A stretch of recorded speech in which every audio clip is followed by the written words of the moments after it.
Ces personnes se sont réveillées au beau milieu de la zone 51, sans aucun souvenir de comment elles sont arrivées là.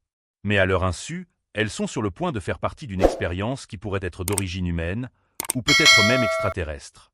3 soldats effectuent une mission de reconnaissance dans un laboratoire lorsqu'ils sont attaqués par une entité mystérieuse qui les élimine un par un, n'en laissant qu'un seul en vie, tirant dans les ténèbres. Ensuite, 4 personnes se réveillent au milieu d'une pièce sans fenêtre, sur la base de la zone 51. Parmi elles, il y a Anna, auditrice pour le département de la Défense, une soldate nommée Gail Sullivan, un homme nommé Russell Turner des services civils, et un mystérieux russe nommé Dimitri. Alors qu'ils reprennent doucement leurs esprits, Anna demande ce qui se passe. Russell répond qu'il s'agit soit d'un exercice, soit que quelque chose de top secret est déplacé sur la base, ce qui expliquerait qu'ils soient enfermés ici. Ils remarquent tous des traces de prélèvement sur leurs bras, et Russell se lamente sur le traitement des employés de la zone 51. Quoi qu'il en soit, c'est la procédure et ils n'y peuvent rien. Anna remarque une carte rouge dans la main de Russell et lui demande ce que c'est. Il répond qu'elle indique qu'il est le chef pour toute la durée de la procédure en cours. Gail tousse, attirant l'attention de Russell, qui tente de discuter avec elle, rappelant qu'ils ont déjà travaillé ensemble. Il échange ensuite avec Anna, qui révèle être auditrice de sécurité et conseiller le département de la Défense sur des questions de sécurité nationale. Alors que Russell commence à lui parler de son travail et de sa vie, Dimitri ricane du fait que c'est ce qu'ils choisissent de faire en ce moment. Russell tente de sonder le passé de Dimitri, notant son accent russe, mais ce dernier refuse d'en dire trop. Soudain, les lumières se mettent à clignoter. Dimitri inspecte les alentours et écoute à travers les murs. Il entend les générateurs de secours à proximité et déduit qu'ils ne sont plus au nord de la base, mais désormais en sous-sol. Il décide d'ouvrir la porte et de sortir, mais Russell lui barre la route. Il argue qu'ils ne savent pas ce qu'il y a dehors et qu'en ouvrant la porte, Dimitri pourrait les exposer à quelque chose d'interdit. Dimitri veut se battre, mais Anna est d'accord avec Russell et dit qu'il devrait attendre un peu avant d'agir avec précipitation. Ensuite, Gail se réveille et se retrouve couverte de sang à cause d'une blessure au cou. Elle regarde autour d'elle et est choquée de se retrouver soudainement seule dans la pièce. Puis elle entend quelqu'un frapper violemment à la porte et s'en approche avec prudence. Avant de l'ouvrir, elle commence à entendre de la musique classique venant d'une autre direction. En se dirigeant vers le son, une entité translucide aux yeux lumineux apparaît derrière elle et disparaît aussitôt. Elle se retourne et hurle alors que quelque chose se précipite vers elle. Puis, elle se réveille attachée à une table, la colonne vertébrale ouverte, et quelqu'un s'apprêtant à l'opérer. Finalement, elle se réveille en hurlant dans la pièce, révélant que tout cela n'était qu'un cauchemar. Russell, Anna et Dimitri tentent de la maîtriser alors qu'elle crie de peur. Voyant cela, Dimitri tente à nouveau de se diriger vers la porte et Russell l'en empêche encore. Cette fois, une bagarre éclate et Anna tente désespérément de les séparer. Finalement, Gail reprend ses esprits et leur ordonne à tous d'arrêter. Russell place ensuite une chaise devant la porte et s'endort dessus, tandis que Anna parle à Dimitri. Elle lui demande ce qui le trouble tant, et il explique que si les générateurs de secours sont allumés, c'est qu'il n'y a plus de courant sur la base, ce qui est inquiétant. Puis il lui demande ce dont elle se souvient de ce matin. Elle dit juste qu'elle ne se souvient pas avoir été droguée et amenée ici.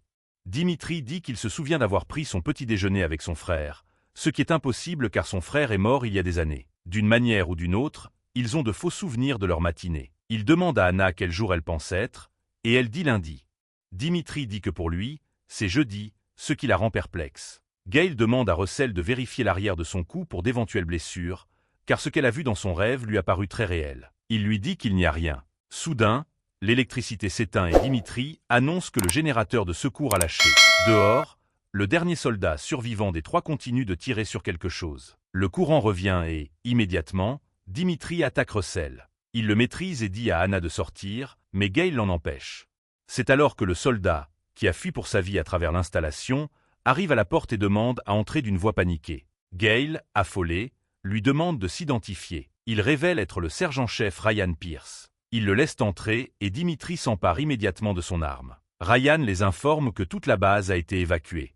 Il ne sait pas pourquoi, mais il sait que s'il reste ici, quelqu'un viendra les secourir. Anna exige de savoir pourquoi ils ont été laissés dans cette pièce, mais Ryan dit n'avoir aucune information. Il ne se souvient de rien non plus, à part s'être réveillé ici. Gail tousse, et cela semble alarmer Ryan. Il demande, suspicieusement, depuis combien de temps elle a cette toux et n'obtient pas de réponse claire. Dimitri dit que personne ne viendra les chercher et que leur seule chance est de passer par les tunnels, quelques étages plus bas, qui mènent directement à la porte numéro 1. Ryan dit de manière cryptique à Dimitri qu'il ne veut pas aller dans ces tunnels, mais Dimitri n'écoute pas Anna et met la théorie que Ryan cache quelque chose, mais il ne donne pas de réponse directe. Dimitri demande à Ryan le chemin de l'ascenseur et précise qu'il ne les accompagnera pas dans leur tentative de fuite. Gail, qui est la supérieure de Ryan, use de son grade et dit qu'il le fera. Il refuse de reconnaître son autorité en la matière, mais Dimitri lui montre alors l'arme, une autorité qu'il reconnaît immédiatement. Ils ouvrent la porte et il les guide à contre-cœur vers l'ascenseur.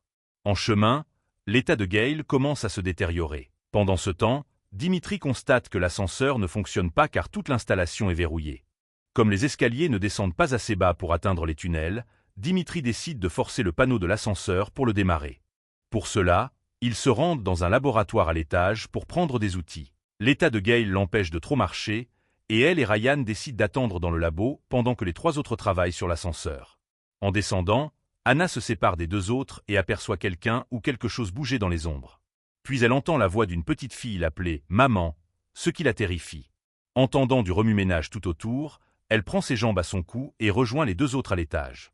Ryan remarque une blessure semblable à une morsure sur le cou de Gail, alors que son état empire encore. Ils entendent quelqu'un ou quelque chose bouger dehors, et Gail dit qu'ils doivent prévenir les 3 autres. Ryan rétorque qu'ils ne peuvent rien faire pour eux, mais Gail lui ordonne de s'écarter. Il la laisse sortir du laboratoire, mais referme la porte derrière elle. Pendant ce temps, Anna et les autres commencent à entendre du bruit autour d'eux, de plus en plus fort, et décident de fuir. Ils se retrouvent face à une entité extraterrestre et, horrifiés, courent retourner au laboratoire. Ryan refuse de leur ouvrir, mais Dimitri lui pointe l'arme sur lui, ce qui le fait changer d'avis. Il s'enferme dans le labo et l'entité alien rôde à l'extérieur avant de partir, ne les trouvant pas.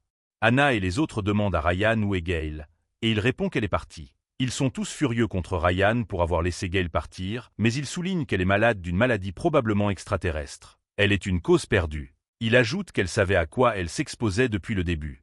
Elle en sait plus que la plupart d'entre eux. Anna lui prouve qu'il a tort en révélant qu'elle sait que ces aliens sont arrivés sur Terre dans les années 1950. Ils ont été gardés enfermés depuis pour que les humains puissent étudier leur technologie. Russell demande ce qu'ils veulent, et Anna révèle que jusqu'à présent, ils ne connaissent qu'un seul objectif des aliens, évoluer. C'est pourquoi ils deviennent plus rapides, plus forts et bien plus dangereux avec le temps. Russell dit qu'ils ne peuvent pas laisser Gail dehors toute seule. Il décide d'aller la chercher et dit à Dimitri de réparer l'ascenseur. Dimitri lui donne l'arme. Russell trouve Gail, allongée seule sur l'un des étages inférieurs, mais lorsqu'il s'approche, il voit qu'un côté de son visage est muté et que ses yeux brillent comme ceux des aliens. Russell prend la fuite, mais se retrouve coincé dans un couloir sombre, l'alien approchant de l'autre côté. En haut, dans le labo, Anna entend des coups de feu venant des étages inférieurs, sans doute dû à l'affrontement entre l'alien et Russell. Mais quand elle tente de sortir, Ryan l'en empêche, soulignant qu'elle ne ferait qu'attirer les aliens ici. Dimitri repousse Ryan, mais convient qu'il est inutile de sortir. Ryan remarque la même blessure en forme de morsure sur le cou de Dimitri que sur celui de Gail, et réalise qu'il est aussi infecté. Pour assurer sa propre survie, Ryan attaque Dimitri avec un tournevis, mais pendant la lutte, Dimitri parvient à retourner l'outil et à le planter dans le cœur de Ryan, le tuant. Anna est horrifiée par l'acte de Dimitri. Ce dernier se lance dans un monologue et révèle que son frère est mort en tombant à travers la glace d'un lac gelé et qu'il a été trop effrayé pour faire quoi que ce soit pour le sauver. Il blâme son inaction pour la mort de son frère et n'a jamais été le même depuis. Comme ils discutent soudainement de regrets après un meurtre, Anna révèle qu'elle regrette d'avoir trop travaillé et de ne pas avoir passé assez de temps avec sa fille, Emily. Maintenant, elle ne pense pas avoir une chance de corriger cette erreur. Dimitri n'est pas d'accord et jure de faire fonctionner cet ascenseur pour les sortir d'ici.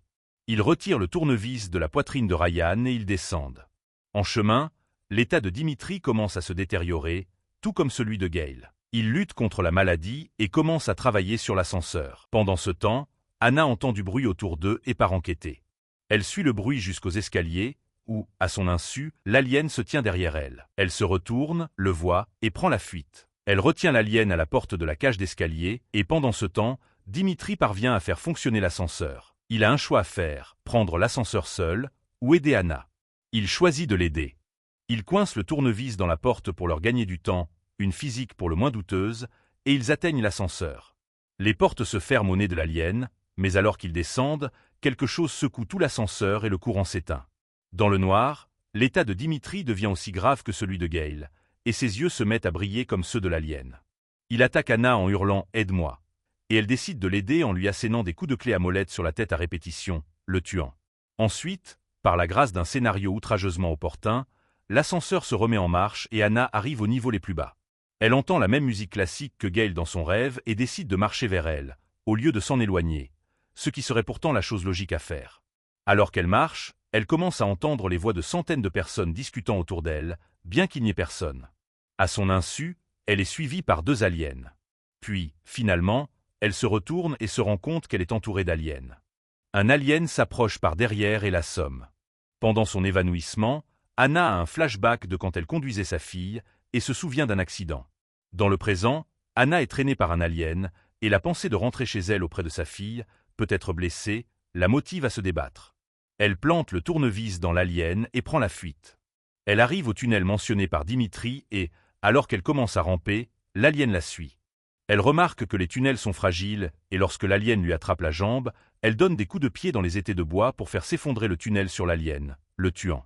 Enfin, une Anna épuisée parvient à atteindre la surface, où elle voit un véhicule militaire approcher au loin. Ensuite, Anna se réveille dans un hôpital, où un médecin lui dit que sa fille est là pour une visite. Mais Anna est choquée et confuse de voir que sa fille a grandi. La même blessure en forme de morsure est révélée être sur le cou de Tana, tout comme sur celui de Gail et de Dimitri, laissant planer le doute. Anna voit-elle vraiment sa fille, ou est-ce un autre jeu de l'esprit, comme celui que les aliens ont fait subir à Gail au début? Fin. Merci d'avoir regardé. N'oubliez pas d'aimer la chaîne et vous abonner si vous appréciez ce genre de contenu. Dites-nous aussi quel film vous aimeriez que nous résumions pour vous.